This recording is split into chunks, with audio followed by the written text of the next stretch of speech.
Mr. Speaker, members of the House, I asked if you will at this time join me in which it is a process that some describe as the greatest psychological human achievement, the ability to remember.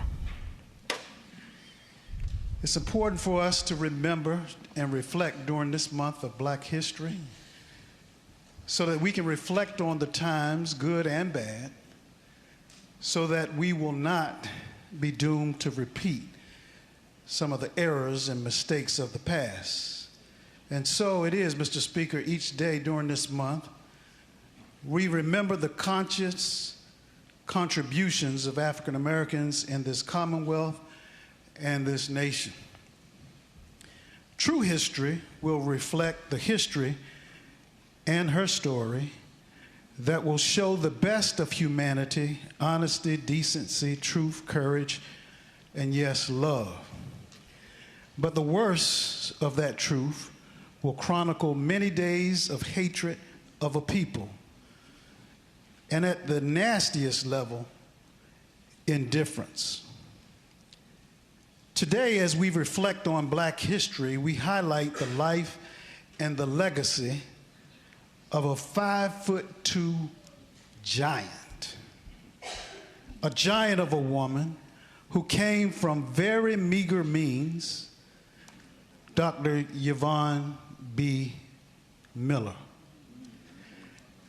Mr. Speaker, members of the House, just as in the Bible records a very little known character, Shamgar, I liken that life of Senator Yvonne B. Miller as someone who started where she was, she used what she had, and she did what she could. It was often that she would say, I don't care what most people think. I just want to do what's right. Mr. Speaker, members of the House, she wasn't a temperature reader in the room. She was a thermometer. She changed the atmosphere. I can remember her saying often that, quote, God plus one is a majority. I want you to pull up on your imaginary YouTube minds and press rewind to 1983. And I bet you'll hear the bodacious, booming, beautiful, brave, broadcasting voice of the voiceless, Delegate turned Senator Yvonne B. Miller. Her strength was contagious, and even now her spirit lives on. She sat in this chamber in seat number 5. And I wonder whether or not her spirit has invoked a presence in that delegate, Don Scott. Senator Miller graduated in 1956 from Norfolk State University, where she later became a professor of childhood education. She also completed her studies at Virginia State University. She earned a master's degree from Columbia University in 1962 and a doctorate in education from University of Pittsburgh in 1973. She was an educator's educator. Her first teaching job in the city of Norfolk Public Schools in the late 1950s subjected her to the painful lessons of massive resistance, the state's institutionalized defiance of the Supreme Court order to desegregate public schools. Wow.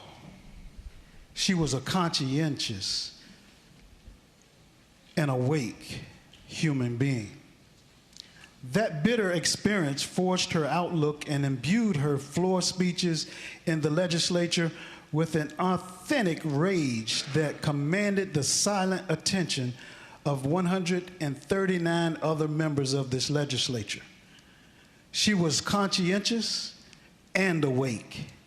Mr. Speaker, members of the House, yes, it is important to remember, because it was Senator Miller who denounced certain legislation that she thought was despicable in her eyes, based on Virginia's past. She spoke vehemently against bills requiring voters to bring identification documents to polling places. Also, who could forget her pointed floor speech regarding tolls, where she emphasized repeatedly, quote, "Tolls are taxes."